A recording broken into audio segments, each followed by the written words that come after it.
Welcome and welcome back. I'm Martin, and unfortunately my beloved Korg NanoKontrol 2 is dying. If I move the faders, I get strange curves in Logic, so there must be something wrong with the faders, but that's not a problem. Here is the new one, and today we will make a very short unboxing of this thing. Won't be too spectacular, and then set it up in Logic to make it work, you know, the faders and the knobs and the buttons, and I will show you a nice little trick that I learned over the year, which is quite useful, even how you can use it. And let's open it. What do we find in here? Yeah, the USB cable, which I won't need because I will use the other one, which is already connected. And we do find, yeah, the control and the software bundle. And fell to the floor. The manual, we won't need the manual. I did it once, I will be able to do it twice. And yeah, that's him. Quite excited, to be honest. Oh, the good smell of something new. I like it. I really like it. I mean, that's the Korg NanoKontrol 2. The faders are short, that's true, but you can work with them. You can really work with them because anyhow, I'm the type of guy that I use this whilst playing in, and then anyhow I fiddle around with the curves and I perfect them afterwards. So yeah, let's do this. Let's connect it to Logic and see if we get everything to work. Here comes the mechanical part. I just have to unplug my old one, and I fixed it onto my Korg Chrome with a double-side tape. So yeah, you see, just this. There it goes. With the new one I will do exactly the same thing, just to have it there fixed. Let's make some homemade. So 1, 2 should be fine, because at the end you don't move it that much. 2. Okay, we remove those. Replace it where it was, because it was quite good there. Is it straight? Yes, it's straight. We plug it in. And let's find out how Logic behaves. As in my case, there was already a NanoKontrol connected to Logic. There was no message. If you do this for the very first time, there will be a message from Logic that the new control surface has been detected, and if you would like to auto-configure it or something like this, no, don't do so. If you do so, the buttons and the faders will be assigned to the mixer, and then you have it as a control surface for your mixer, but not for the CC values like I would like to have it. If you already did so, then you have to cancel it. You just go to here, it's control surfaces, delete all control surfaces, and then you can start from scratch, ignoring that message. Let's see how this one behaves. I opened up just Jaeger. I will use the first knob. The first fader, okay, doesn't do anything. The first one was assigned to CC7, which is volume. Let's move the second one. Okay, expression is working, which is CC11. Let's move the third one, which was the CC1 for the modulation. It's not working. So first thing I have to do, I have to reassign the CC values. In your case, if it's the first time, you have to assign them anyhow. How do you do this? You just download from the Korg website the Korg Control Editor, which is this thing. It shows you the ones, and then you see, okay, this is CC4, CC11, CC5. I would like to have CC7.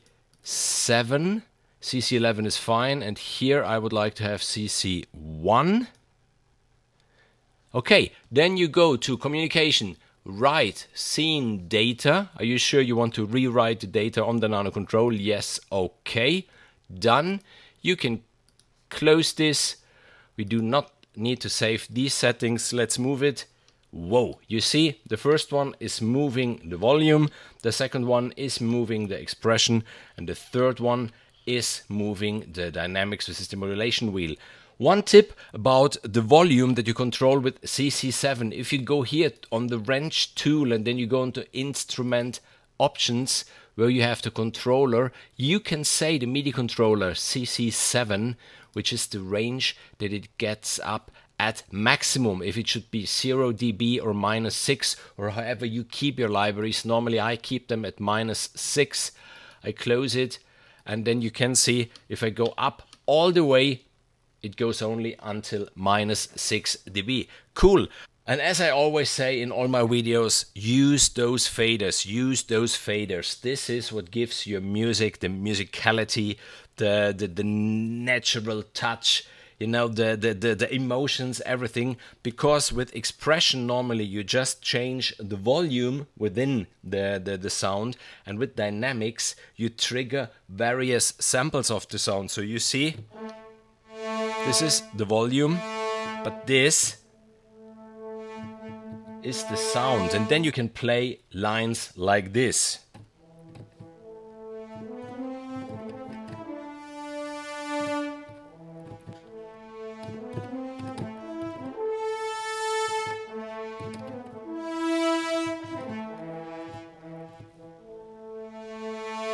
You see, it's really different. About the buttons, let's see what they do. Stop, play, record. Okay, they still work in my case. Let's just think about that you never did it, that these buttons still are not working. How do you do it? You go to Control Surfaces and then Controller Assignments. And there you see what I already assigned. And as I said at the beginning, I will show you even a nice trick that I learned. So I have play and stop and next track and record and all this configured, but I used even this R on the very right lower end. If I press here, the step input keyboard shows up, which I use quite often for my ostinatos. So you see, you can program this however you want. How do you do this? You go on Control Surfaces, Controller Assignments, and there you program all the buttons. I mean, I did this already, but let's just do it for another button. You go on to the Learn mode, you press a key, let's say I press this one, and then you just go here to the global commands, and then here you have all commands that there are in Logic. Whatever you can do in Logic, you find it in here, and you can program it to a button. So in this case, let's say, let's take this one, go to position. Okay, that's it. You close here, and if I press this button now that I just assigned, you see the window opens up, go to position. So this is so handy. So if there are buttons that you don't need, like the solo or the mute or the enable record for a single track, then just use them for the functions that you use on a daily basis. That's really handy, and then this thing is really worth its money, because it saves you so much time just by pressing the buttons. And I would say, yeah, that's it from my side. I hope you liked it. I hope it was useful for you. If you like videos like this and you haven't yet, then just feel free to subscribe to my channel. It means a lot to me. I mean, I nearly hit the 900 subscribers mark, and it makes me really happy. And you won't miss the next tutorial or the next musical walkthrough or the next piece of music or the next review. I do a lot of reviews. And yeah, that's it. The next video will be about a new library that I discovered, a funny drum library. I'm quite sure I will do this one. And in a very near future, I will make again a live stream, maybe 1 hour long, where I do a live improvised recording session. Something like this. So how do I compose music? Some people ask me, so how do you do this, and then how does it work?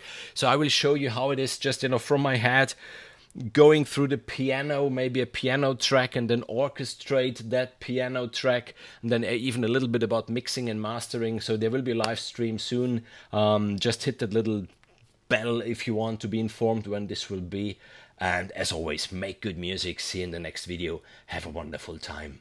Bye bye.